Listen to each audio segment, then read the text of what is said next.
aqui foi comentado bastante a respeito do Windows, né? Mas em relação à internet das coisas, é muito comum, principalmente nos sistemas embarcados, você utilizar os sistemas Linux. E o sistema operacional Linux, ele normalmente ele tem distribuições, e aí você pode utilizar as existentes, ou você pode criar as suas próprias, como no caso com o Yocto Project ou com o Buildroot, você cria as suas próprias distribuições conforme as suas necessidades, o porte do seu sistema.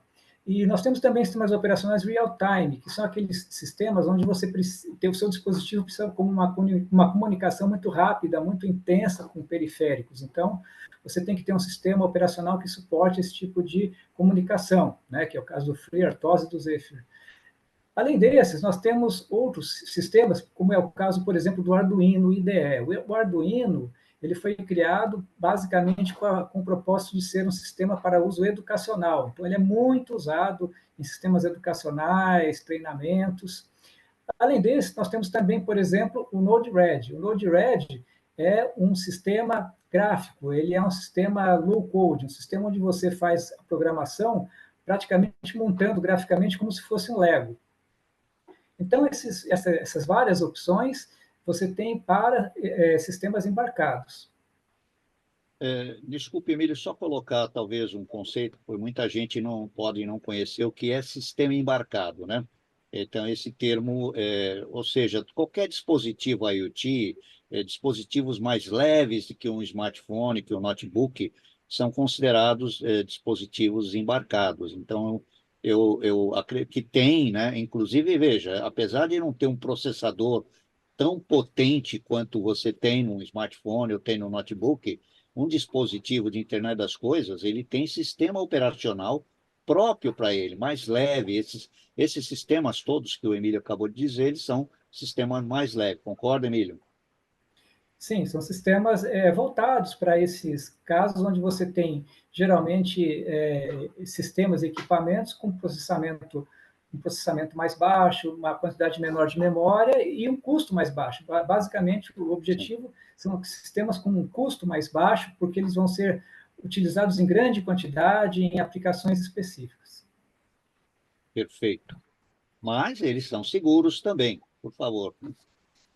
Exato. Então, esses sistemas, é claro, eles também têm um foco em segurança.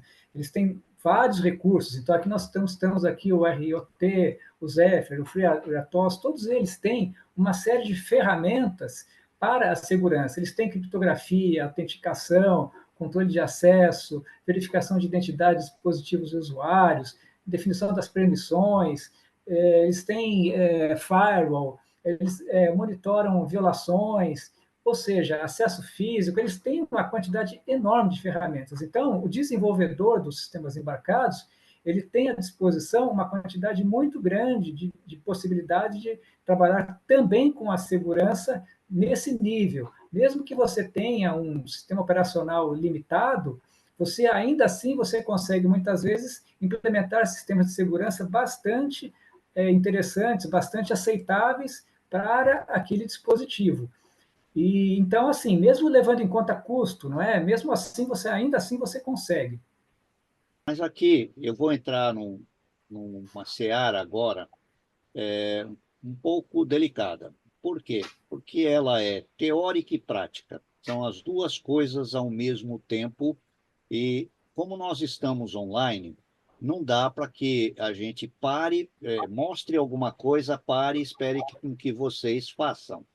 A partir daí, nós vamos fazer o seguinte: vamos mostrar como fazer, o que precisa ser feito, né? Isto falando tipicamente do Windows 11, né?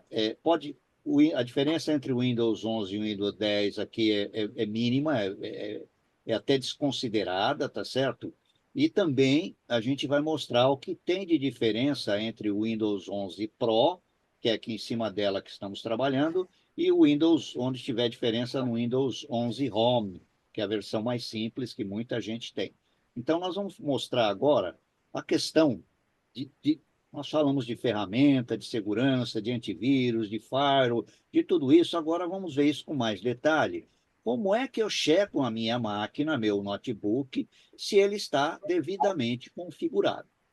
Então, a gente tem que entender que a questão do antivírus, nós já falamos anteriormente, o antivírus da Microsoft, o Defender, Microsoft Defender, é um antivírus tão bom quanto os melhores do mundo, e ele vem nativamente no Windows. Quando eu tenho um segundo antivírus instalado pelo fabricante do notebook, eu vou estar trabalhando com dois, um sobre o outro. O Windows não parou de funcionar, ele continua protegendo a tua máquina, mas o segundo, depois que a tua máquina boota, entra no ar, o segundo carrega também, e ele vai proteger. Só que essa proteção dupla, a maioria das vezes, ela cria o que a gente chama de redundância, perda de tempo de processamento e muitas vezes colisões. Colisões que um acha que tem vírus, o outro acha que não tem. E aí tem uma estratégia para vocês entenderem. Normalmente, quando eu tenho dois antivírus, o que acha que tem é sempre o do fabricante externo. E a dona Microsoft acha que não tem. Então, por que isso? Porque o fabricante externo, ele precisa renovar a assinatura dele. Ele precisa mostrar serviço. E muitas vezes eu tenho o falso positivo aparecendo aí. E a gente precisa entender essa estratégia de mercado que ele mostra. Peguei tal vírus, quando não tinha aquilo da Microsoft, diz, não, não tem vírus aqui. Né? Então, é muito cuidado com isso, mas para vocês entenderem. Como é que eu entro na configuração do computador, então, para acessar as estruturas de segurança do Windows? É muito simples, eu tenho a teclinha, né, no teclado, aquela bandeirinha do Windows, o logotipo da bandeirinha do Windows. Normalmente ela fica do lado esquerdo, na parte inferior do teclado, do lado esquerdo. Quando eu clico a bandeirinha do Windows mais a letra de I, de iniciar, são duas letras que eu aperto simultaneamente, vai abrir uma tela, eu vou ampliar essa telinha aqui do lado, vai abrir uma tela para vocês que é um painel de controle de gestão do Windows. Nesse painel, eu tenho do lado esquerdo aqui do painel, eu tenho várias opções e ele tem os pontos chaves da máquina aqui no centro. Tá? Nós vamos ver isso, então, agora no próximo slide, para a gente entender. O painel é esse, no passo número 1. Eu vim aqui, apertei bandeirinha do Windows, logotipo do Windows, letra I, apareceu esse primeiro passo. Esse primeiro passo aqui tem início, sistema, né? Aí tem Bluetooth e dispositivos, rede, internet, mas o que nos interessa está aqui embaixo. Privacidade, é o penúltimo, privacidade e segurança. Já que nós estamos falando que nós vamos configurar ou reconfigurar a segurança do Windows, então é importante apertar, clicar aqui nesta opção, privacidade e segurança, ou nesse painel central que dá o resumo, clicar na versão segurança do Windows. Ok? Muito bem. Na segurança do Windows, eu tenho ele vai, quando eu clicar aqui, ele vai para este painel, que é a mesma coisa que clicar nessa opção aqui de baixo, privacidade e segurança. Eu tenho áreas de proteção, olha que importante, áreas de proteção. Proteção contra vírus e ameaça, proteção de conta, firewall e proteção de rede, controle de aplicativos e navegador, segurança do dispositivo. Todas essas aqui, ele tem um bullet com um ticket em verde quando está tudo em ordem. Na questão desses dois últimos aqui, ele não coloca esse bullet. Então, ele faz um relatório, né, traz para o usuário um relatório de desempenho e integridade do dispositivo, né, ele fala sobre como está a sua máquina. É um relatório que faz um resumo da sua máquina.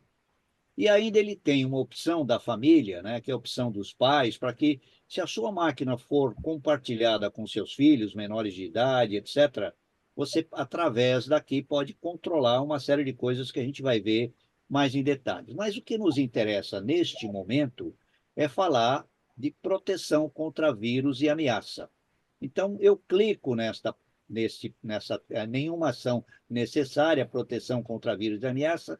A hora que eu clicar nisso, eu vou para esta próxima tela, tela 3 aqui. Então, que ela vai abrir em cima, escrito assim, proteção contra vírus de ameaça. Ameaças atuais.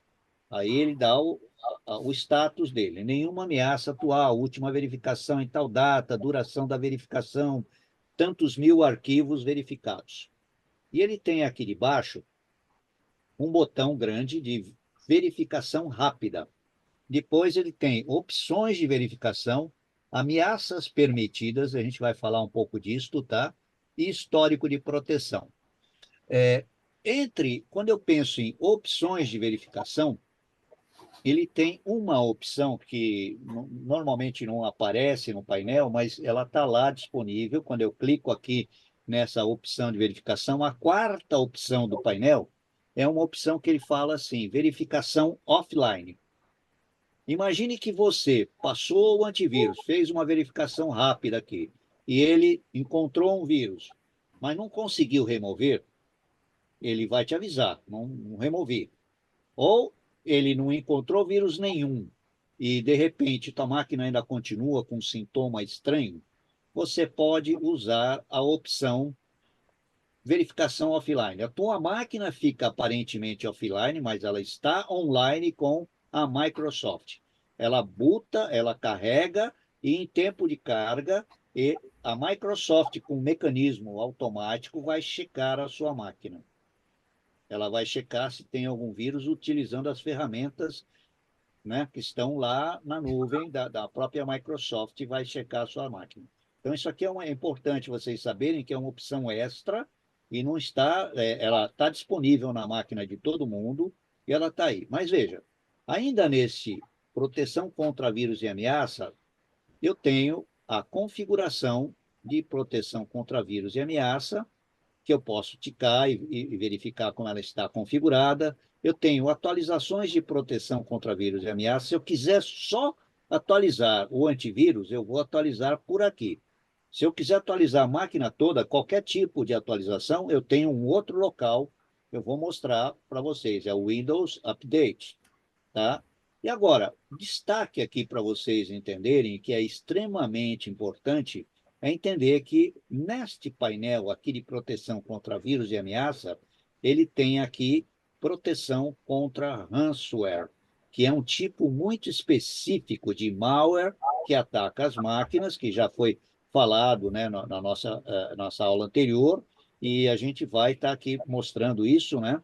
E vamos falar hoje um pouco mais, mas ele diz assim, ó, está ticado em verde, proteção está ativa na minha máquina que está ativa, tá?